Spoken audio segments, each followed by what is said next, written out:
Oh no, I just finished recording the entire voiceover for this, and I was using the wrong mic.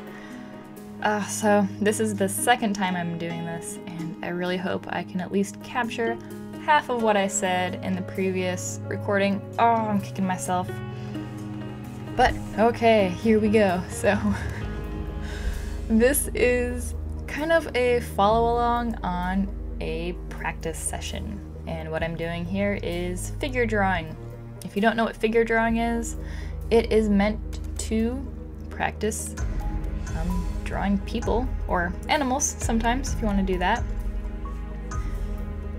And the goal is to get down the basic forms, shape, and movement of the model in a certain amount of time.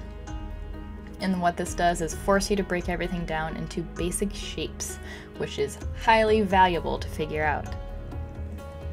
Now, when I first started doing this, I was absolutely terrible at it. And I probably had to do, so the sessions are about 35 minutes long. You can definitely do longer ones. 10, 11, 15 sessions worth of figure drawing before I figured out something like, don't draw the face. So what kept happening to me is I would get hung up on the details of the face and I'd run out of time. Or I would get hung up on the details of the face and the face would look weird. So what I started doing, and you'll notice me doing this, is I'll draw kind of a circle for the head, maybe a bit of the jawline, the hair, and then I just move on to the rest of the body. And that's probably the best way to go about it. The main parts that I start with are the head, neck. I used to do a spine. Sometimes I'll do the spine, or I'll just at least do the rib cage and the pelvis. Then you'll see me draw kind of a stick across the shoulders with 2 shoulder arm sockets and kind of a triangle, sometimes a rectangle for the pelvis. So each of these, in this particular session, there are 5 poses that are 1 minute long, 5 poses that are 2 minutes long, 2 poses that are 5 minutes, and 1 pose at the end that is 10 minutes. So the reason it starts out only a minute long at the beginning is it forces you to throw down the most basics of shapes. And then as you move on, you can build on those shapes and you won't get figures that are stiff, essentially. The first figure that I have in this video, I did in real time, even though you can see in the upper left the session that, by the way, I will link below, the Master Academy. Really good set of videos. They have a lot. You can see that in the upper left, so you can see the pose I'm looking at, you can see the timing. And for me personally, I thought this was kind of interesting to share with everyone because you can see, I'm hoping you can see kind of my thought process when I sketch these. And it's something that can be really difficult to explain because each one's kind of different. And it depends on the pose that they're in. Like if it's a standing or a sitting pose, I might change up a little bit how I approach the basic lines. In the beginning, you might have seen me flipping through the book, and those are some of my older ones, and by older I mean like at least last year. I have done a terrible job at doing these daily, which was my original intent. And what happens is if you skip even a few months, your skills in figure drawing can really kind of drop. They can drop down pretty bad. So this was me at my rusty point. I didn't feel like I was in any sort of groove. I was struggling. There was some really stressful music being played during certain parts of this video. It was like piano, but it was maybe sharps or flats or something that made me really uneasy and really hard to focus. Like I probably could have focused easier if I was sitting in the middle of a, I don't know, a grade school children's choir with them all screeching. I don't know, maybe that was part of the challenge. Who knows, maybe I'll have to email them and ask them about that. Going back to figure drawing, this is something that literally everyone can benefit from doing.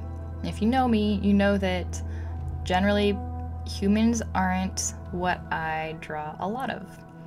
Normally you would find me drawing dragons and creatures, but this is a valuable learning tool and it is incredibly useful no matter what you draw, and I think everyone needs to practice doing figure drawing like this.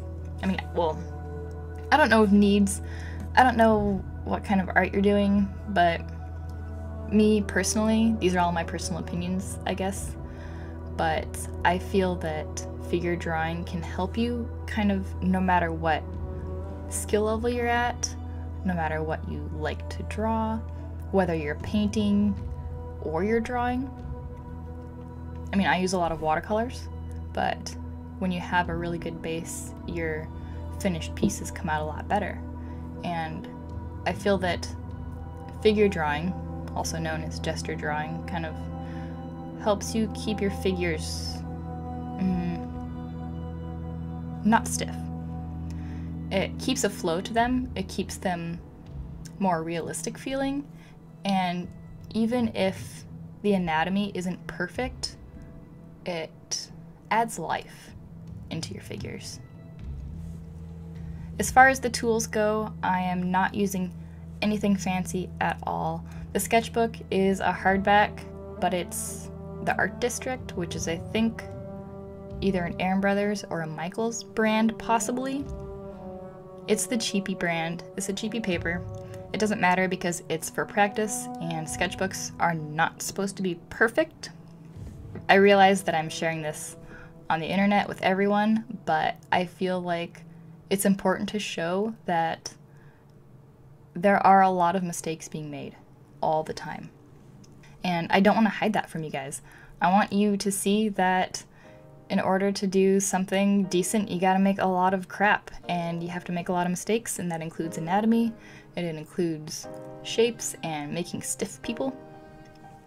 And I won't hide that, so here it is, and all of its glory and foreshortening issues and everything. But you know what? The next session I do will be better than this, and I'll improve on that. So, you know, it's okay. We're supposed to make bad stuff before we make the good stuff, right? Oh, and as far as the pencil, it is just a Bic pencil, mechanical pencil. It is not even an art pencil. You can use an ink pen if you're feeling adventurous. I think that'd be just fine. I'm hoping to do a few more of these live on Twitch, so if you want to follow me on there, I will put the link down below, and I will also be doing more full-size art pieces on there too, so it won't just be a bunch of this stuff. So hopefully it will be a little bit more interesting and possibly colorful, though I have a lot of ink and coffee pieces I need to do, so those might go on there too. As far as these go, even if I don't live stream them, I am hoping, or I hate saying that because it makes it sound like a wishful thinking. I need to do these at least every other day, and I mean, if I'm gonna say people should do them, I should practice what I preach, right? So, yep. Once I'm done, I go back through and I add the date, and I add how many minutes per pose I worked on each so that I can see my actual progress over time, which is going to be really cool. And we can see how much I've improved from start to current. I won't say start to finish because we should never be finishing these. It is an ongoing thing. And what I'm doing is I'm identifying the areas that I didn't do well on, and I'm looking at the things that I did do well on. So it's important to look at both. You learn from both.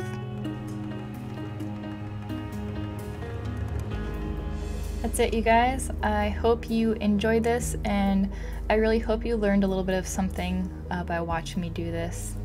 And if you have any questions at all, feel free to leave them down in the comments.